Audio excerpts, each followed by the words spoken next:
I don't know if you can tell from my lip color, but I am so excited about fall, and I'm in the mood to design a fall dress. But wait, before I tell you about the dress I'm dreaming up, I feel like I'm missing a fall beverage.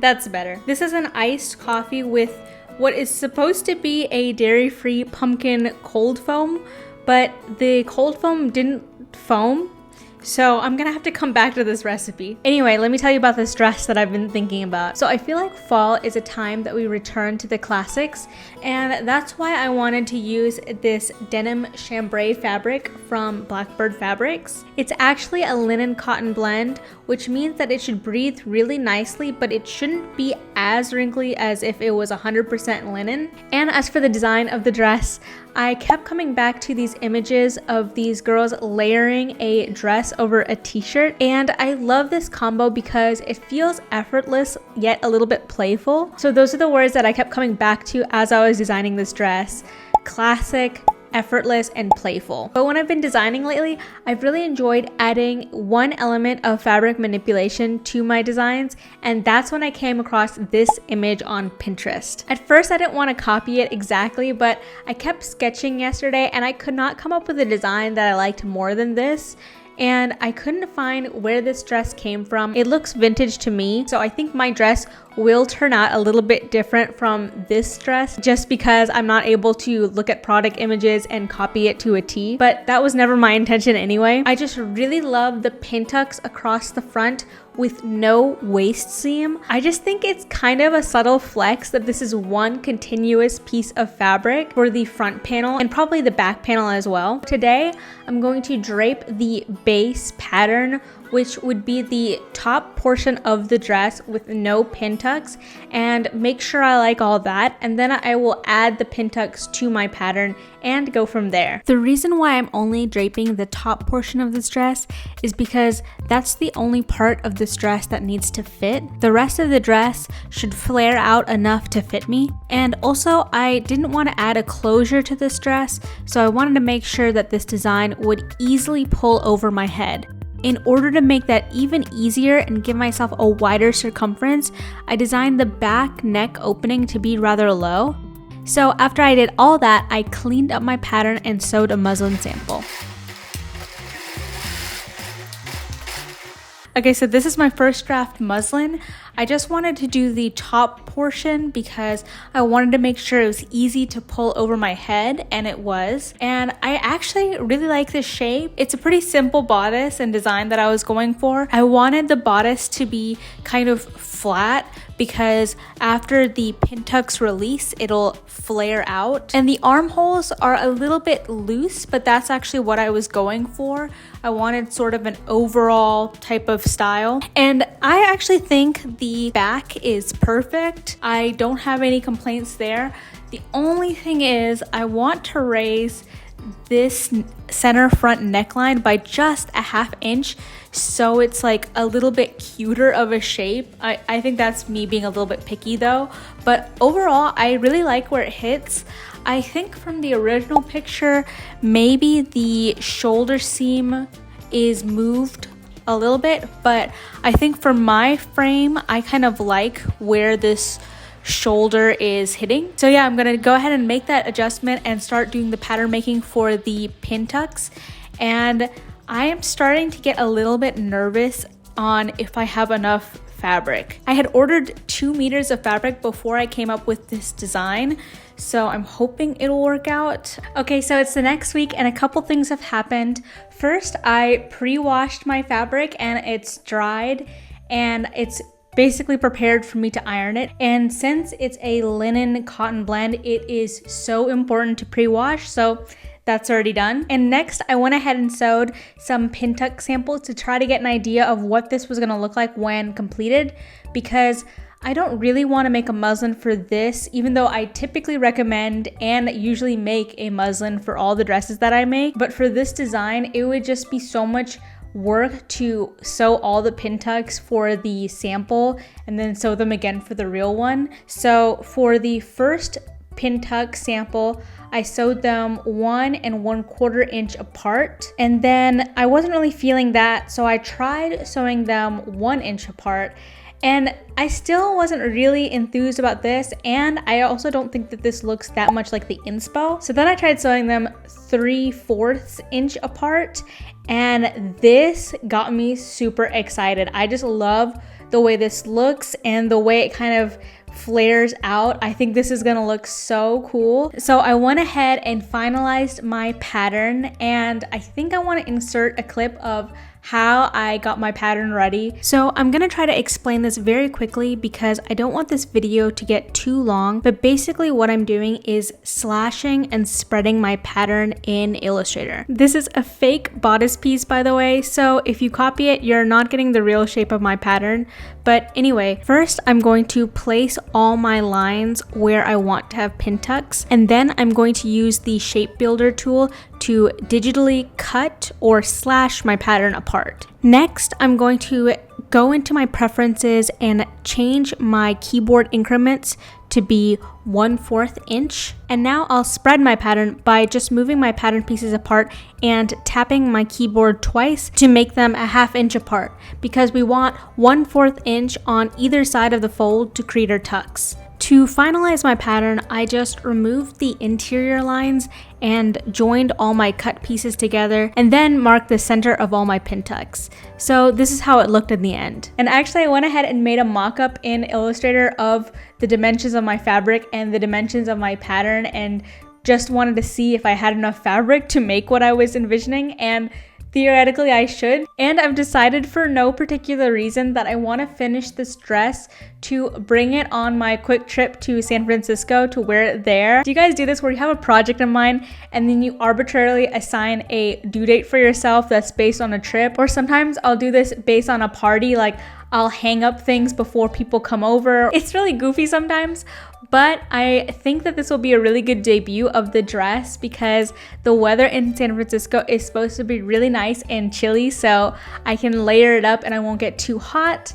So I'm really excited for that. So today the plan is, like I said, iron out my fabric, get it cut out, and I think I want to start sewing my pin tucks today. I am a little bit nervous on if I can get this sewn and ready for San Francisco, but this design is actually really simple. There's no closure, so the most labor intensive part of it is the pin tucks. Once I get those all sewn in, it's just the side seams, and then I need to finish off all the raw edges.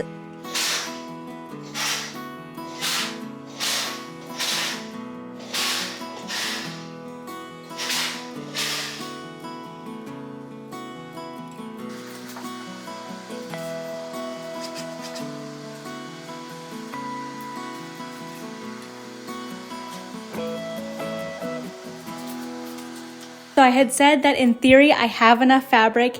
In reality, I have exactly enough fabric. So I'm gonna start cutting soon. So I have said before on this channel, I typically don't like cutting on the fold because I usually find that I waste a lot of fabric. But in this case, it's just 2 pattern pieces and they are pretty huge, so it's easier to cut on fold. So that's what I'm gonna do. And I have the front piece already pinned in place, and just to save a little bit extra fabric, I am going to refold this for the back panel so that it is the correct length and I don't waste like that 2 inches of fabric. So I did say that I have exactly enough fabric, and that is true. I have exactly enough fabric to cut my back piece on fold, but there is going to be wasted fabric on the other side. I could have instead cut my back piece with a seam in the middle, but I kind of feel like it is a flex to not have a seam there. But I do have plenty of excess fabric for when I make my bias tape, and maybe in another video I can also make a top with the excess fabric that I have left. So let me go ahead and get to cutting.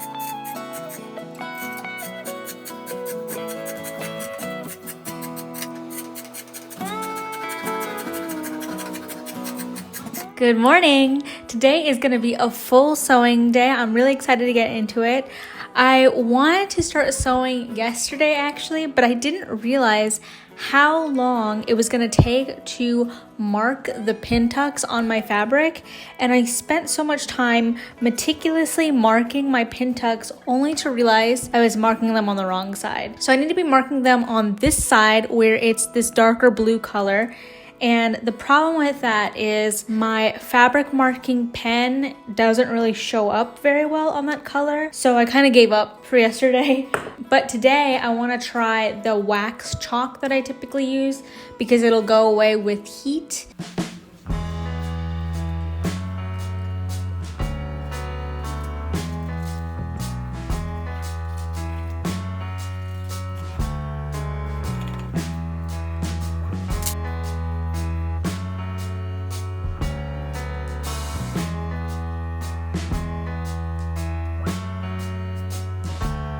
So I've been sitting here pinning for a little bit, and one thing that's really cool about working with a cotton linen blend when you're doing pin tucks is you can do this. Basically just the heat of my fingers creases the fabric, and I can see if that crease is going to be straight, and then I can pin it from there. So that's actually really handy for this project. But anyway, I'm gonna go ahead and keep pinning the rest of this back piece, and then I'll go ahead and start marking and pinning the front piece. I'm just a little worried that I might run out of pins. Look at how cute that is. This is the back panel all pinned up. So now I'm just gonna go ahead and pin up the front panel. For the front panel, I got into a really good workflow in marking the pin tucks where I creased the fabric first and then pinned it, but this took literally all morning to do. So I finally finished pinning all those tucks, and now it's time to sew them. I'm going to start on the back piece just to work out any kinks that I might have in sewing these tucks and get a better workflow for the front piece. And this is all the pins that I had left actually from pinning. I know I overpinned them, but I really wanted to get those tucks like nice and straight. But yeah, it's about 2 o'clock right now, and I really want to finish all the pin tucks today, but I don't know if that is humanly possible. Let me stop yapping and get to sewing.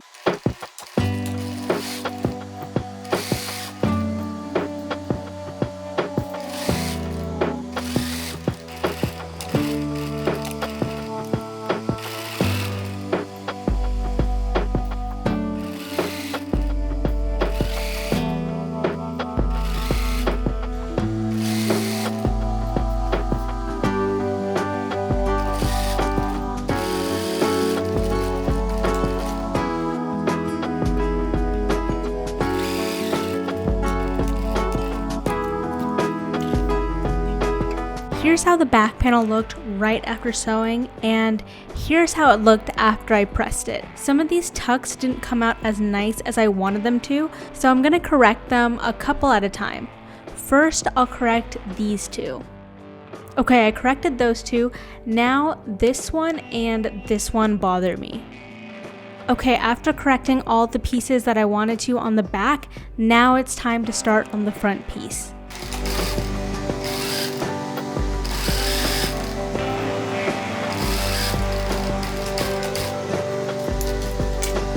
So it's the same day, I just changed shirts because I got a little sweaty in the afternoon when the sun came into this room, but I had some dinner and then immediately started to stress out because my flight is in 2 days and I only finished the pin tucks today, which leaves all of the finishing of the dress. So typically I like to do the finishing touches on a separate day than the rest of the sewing. Like I don't like to hem things on the same day because I just find hems a little bit tedious. But I know myself, and I know if I wait until tomorrow, which is the day before the trip, to do all that, I'm gonna get stressed out. So it's stressing me out right now. So I think the better option is for me to actually just spend a couple hours and do all the finishing touches right now. So let me show you what I have so far. Isn't this so cool? So I'm gonna go ahead and get the bias tape ready for the raw edges, and then I will sew the front panel and the back panel together. Even though I said I'm in a bit of a time crunch,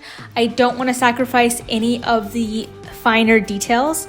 So I still am gonna do the French seams and do a bias binding for the neck and the armhole, and then a regular like 1-inch hem, I believe. I should say also the other reason why I want to work late tonight is my husband's not home right now. I'm gonna be meeting him in San Francisco. And do you guys ever feel like when your partner is not home, you have permission to be a little bit like goblin mode? Like that's how I feel right now. I can be a little bit crazy and so into the night. But yeah, I think that this should only take me max 2 hours.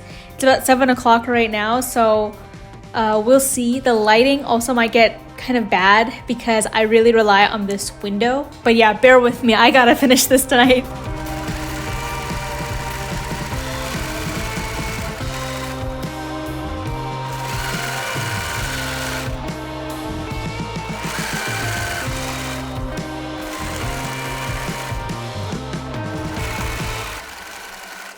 Yeah, so I didn't end up staying up all night to finish my dress. I worked for about 2.5 hours doing the French seams, and then I cut the bias tape and was prepared to finish up the bias tape on the armholes and neckline. And the bias tape that I cut ended up not being wide enough. So when you cut bias tape, it is obvious on the bias, so it's very stretchy. And so I cut mine, I think at exactly 1 inch.